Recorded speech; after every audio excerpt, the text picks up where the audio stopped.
नमस्कार मित्रांनो, जर तुम्ही तुमच्या इन्कम टॅक्स रिफंडची वाट पाहताय तर हा व्हिडिओ शेवटपर्यंत नक्की पहा। इन्कम टॅक्स रिटर्न प्रोसेसिंग ही एक पूर्णतः ऑटोमॅटिक प्रोसेस आहे जी बेंगलोर येथे पार पडते। तर जर तुम्ही तुमचं रिटर्न फाईल केलंय तर त्यानंतर डिपार्टमेंट ते रिटर्न बेंगलोर येथे प्रोसेस करतं।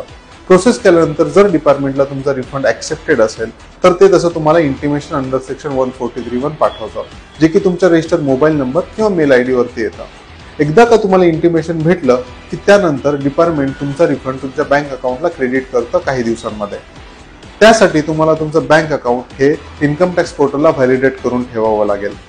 तर तुम्ही तुमच्या इन्कम टॅक्स पोर्टलला लॉग इन करून हे चेक करू शकता की तुमचं रिटर्न प्रोसेस झालंय की अंडर प्रोसेसिंग आहे। आणि जर प्रोसेस झालं असेल तरीही तुम्हाला तुमचा रिफंड येत नसेल तर तुम्ही हे जाऊन नक्की चेक करा की तुमचं बँक अकाउंट व्हॅलिडेट केलेलं आहे की नाहीये। जर व्हॅलिडेट केलेलं नाहीये तर तुम्ही डिस्क्रिप्शन मध्ये दिलेल्या स्टेप्स फॉलो करून तुमचं बँक अकाउंट व्हॅलिडेट करू शकता।